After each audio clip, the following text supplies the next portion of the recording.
వీక్షకులకు స్వాగతం, నమస్కారం. జై భీమ్రావ్ భారత పార్టీ అధ్యక్షుడు జడ శ్రవణ్ కుమార్ గతంలో జగన్మోహన్ రెడ్డి పరిపాలనలో డాక్టర్ అంబేద్కర్ విదేశీ విద్యోన్నత పథకం పెడితే ఆ పథకాన్ని రద్దు చేసి దళితులకు జగన్మోహన్ రెడ్డి ఎలా అన్యాయం చేశాడో తెలిసిందే. ఆనాడు ప్రశ్నించని మాట్లాడని జడ శ్రవణ్ కుమార్ నిన్న అసెంబ్లీలో తిరుమల లడ్డూ మీద చర్చ జరిగితే ఉప ముఖ్యమంత్రి పవన్ కళ్యాణ్ గారిని నిష్ఠ దరిద్రుడంటూ వ్యాఖ్యానించడాన్ని విశ్లేషించడానికి మనతో పాటు ఉన్నారు సీనియర్ జర్నలిస్ట్ దుర్గా కుమార్ గారు. వారిని అడిగి మన విశేషాలు తెలుసుకుందాం. నమస్తే సార్. నమస్తే బ్రహ్మం గారు, మన వీక్షకులు కూడా. మంగళగిరిలో పోటీ చేస్తే 400 ఓట్లు రాని జై భీమ్రావ్ పార్టీ అధ్యక్షుడు జడ శ్రవణ్ కుమార్ ఉప ముఖ్యమంత్రి పవన్ కళ్యాణ్ నిష్ఠ దరిద్రుడు అనడాన్ని ఎట్లా చూస్తారు, ఎట్లా విశ్లేషిస్తారు? మనకి అంబేద్కర్ రాసిన రాజ్యాంగం, ఆయన మహానుభావుడు అండి. ఆయనకి ముందుగా నమస్కరించి మాట్లాడుతున్నా. ఆయన ఇచ్చినటువంటి వాక్ స్వాతంత్రాన్ని ఇలాంటి వాళ్ళు ఎంత దుర్వినియోగం చేస్తున్నారో ఆయన పేరును కూడా అలాగే దుర్వినియోగం చేస్తున్నారండి. ప్రతి వాళ్ళు అంబేద్కరిజం అని చెప్పటం, వాళ్ళు చేసే అరాచకాలకి ఆయన కవచాన్ని కప్పుకుంటున్నారు.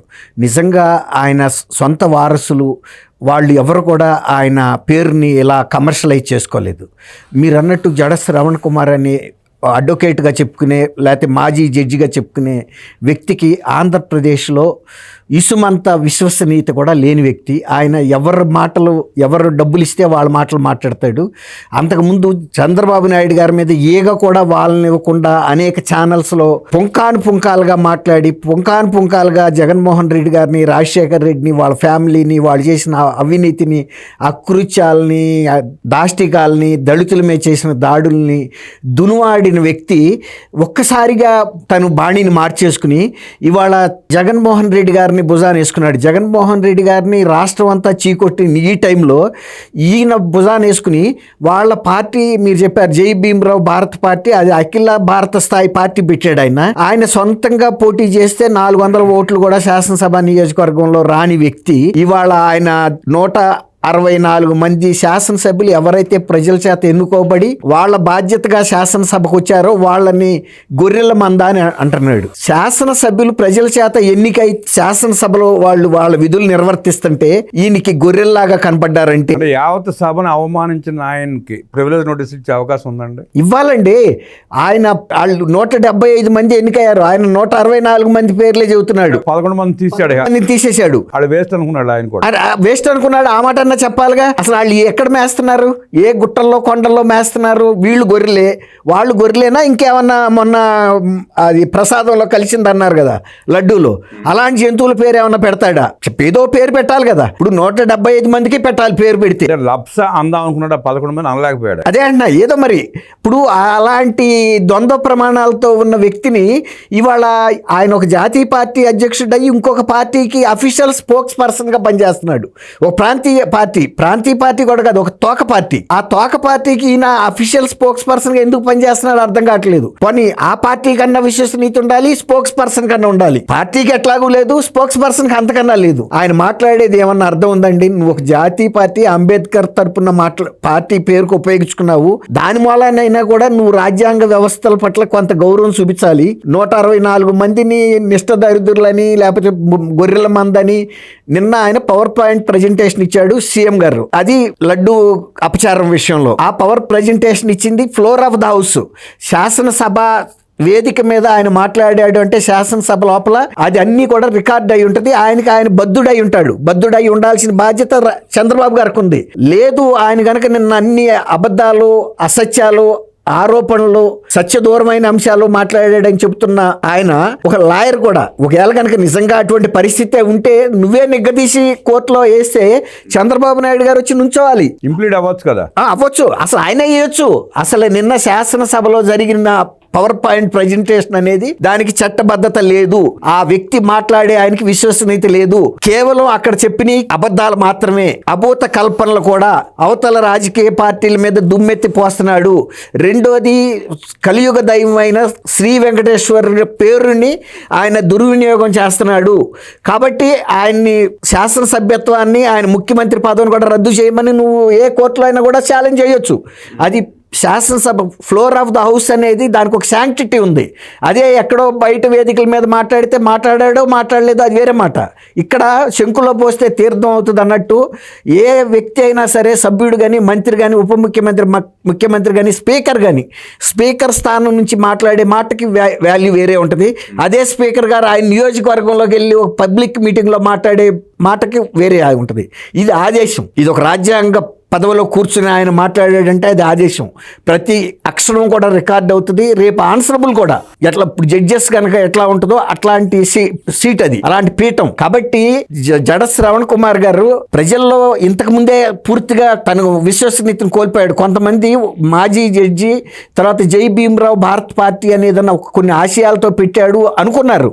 కానీ ఆయన మాట్లాడుతున్న తీరు, ఆయన వ్యవహరిస్తున్న తీరు, ఆయన ఒక మాట చెప్పాడండి, నేను కూటమి ప్రభుత్వాన్ని నా పార్టీ సపోర్ట్ కనుక కావాలంటే ప్రతి నియోజకవర్గం నుంచి, అంటే 175 నియోజకవర్గాల నుంచి 175 కోట్లు చంద్రబాబు నాయుడు గారిని అడిగానని ఒక మీడియా ఇంటర్వ్యూలో చెప్పాడు.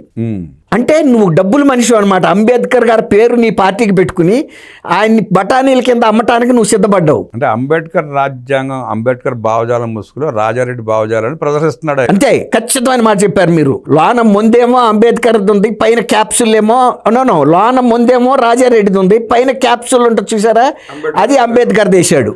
అట్లాంటి వ్యక్తివి నువ్వు. నీ అంతటి నువ్వే చెప్పావు. తర్వాత ఇంకొక 5-6 సీట్లు అడిగాడంట.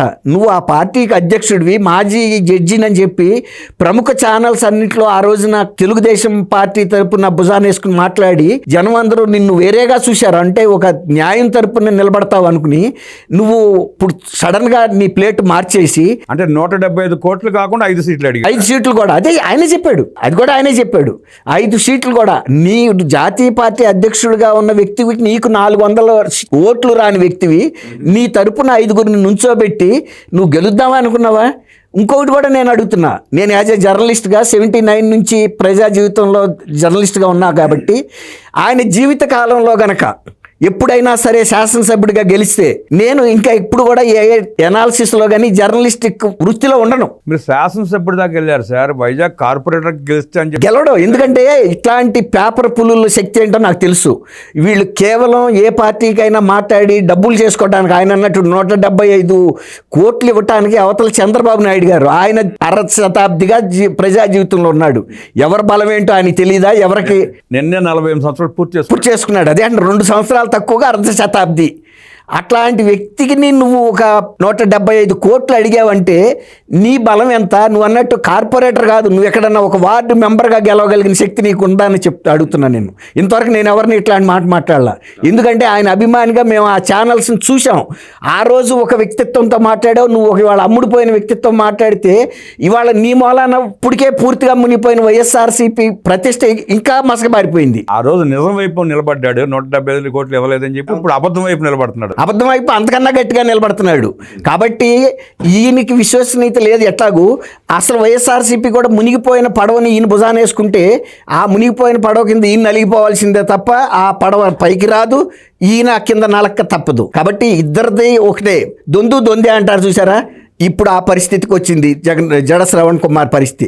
అంటే ఎలక్ట్రానిక్ మీడియాలో కానీ ప్రజలు ఏ మీడియా ద్వారా చూసినా అందులో ఎవరు నీతివంతులో, ఎవరు శక్తివంతులో, ఎవరికి ప్రజాబలం ఉందో, ప్రజల పట్ల నిలబడే నిబద్ధత ఉందో తెలుసుకునే అంత విఘ్నత వాళ్ళకు ఉండబట్టే 2024లో జగన్మోహన్ రెడ్డిని 11 స్థానాలకు పంపించేశారు. నీకు 400 ఓట్లు మాత్రమే వచ్చినాయి లోపలే. కాబట్టి లేకపోతే నీలో కనుక నిజమైన నిబద్ధత ఉంటే నువ్వు కూడా ఎమ్మెల్యేగా గెలిచేవాడివే, గెలవాల్సిన వ్యక్తివే కూడా. నీవు అట్లాంటి పేరు పెట్టుకున్నావు పార్టీకి. అంతకుముందు అలాంటి నిజాయితీగా మాట్లాడావు. కానీ ఎప్పుడైతే నీలో ఇట్లాంటి లొసుకు ఏర్పడిందో ప్రజలు కూడా లొసుకుని గుర్తించారు, నిన్ను ఎక్కడ ఉంచాలో ఉంచారు. జీవితంలో కూడా నువ్వు ఇట్లాంటి కిరాయి పనులకి పనికొస్తావు. కిరాయి కోటిగాడు అంటారు చూసారా, కిరాయి కోటిగాడు పనికొస్తావు తప్ప నువ్వు ఏ ప్రజా జీవితంలో ఒక్కనాడు ఎప్పుడన్నా కనుక గెలిచి వచ్చినాడు. ఇక ఆ రోజు నుంచి దుర్గా కుమార్ అనే జర్నలిస్టు పబ్లిక్లో కనపడ్డాక ఇంతకన్నా నేను ఛాలెంజ్ చేయలేను.